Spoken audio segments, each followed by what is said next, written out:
Hello, welcome to Signaturetv News Flakes. I am Charles Pius. At least 4 people have been killed on Sunday night and many wounded following an invasion by suspected herdsmen on Nimbo community in Uzowani local government area of Enugu State.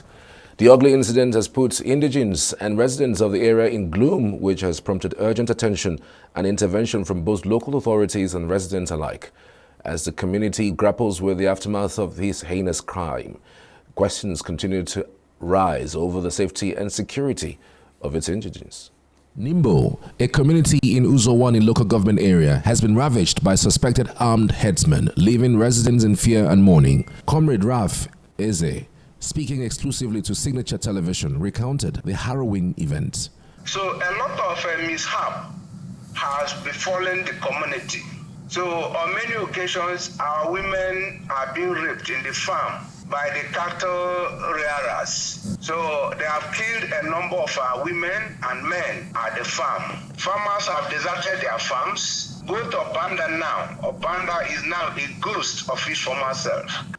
Among the victims are Oke Simon Ugu Uruku, Oke Chukwuebuka, Julius Obonna Odiegu, and Gabriel Ugwo Ezia. Governor Peter Mba, accompanied by security heads, visited the community to reassure them of government support. I want to let you know that Nimbo is not alone in this tragic act. We are all victims of this tragedy. But let me assure you that enough is enough. I don't think that we would allow our hospitality to be taken for granted. Meanwhile, the ongoing negotiations for a new minimum wage between the Nigerian Labour Congress and government have reached a deadlock following the inability of the federal government and organized labor to reach a consensus on the issue. President Bola Tinubu gave this indication in his speech during this year's International Workers' Day celebration in Abuja yesterday. Nigerian commercial banks has closed at least 2 million bank accounts in the first quarter of 2024.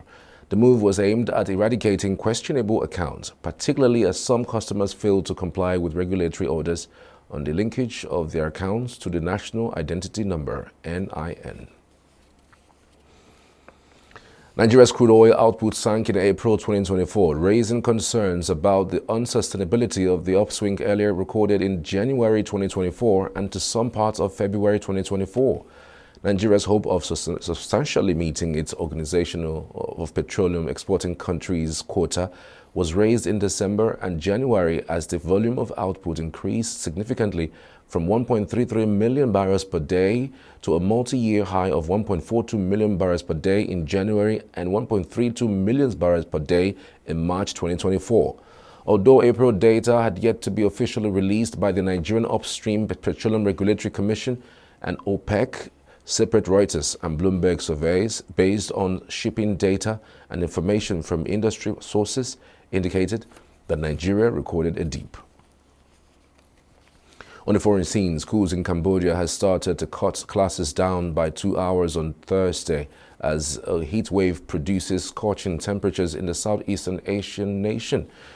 In capital Phnom Penh, one student said he was worried the reduction in class hours would have a negative impact on his examination grades, while another said the heat had been giving her headaches and made it hard to study. Georgia's parliament on Wednesday approved the second reading of a bill on foreign agents that has been criticized as Kremlin-inspired, as police fired tear gas and stun grenades to clear a large crowd of protesters opposed to the draft law. The bill, which would require organizations receiving more than 20% of their funding from abroad to register as agents of foreign influence, has sparked a rolling political crisis in the South Caucasian country.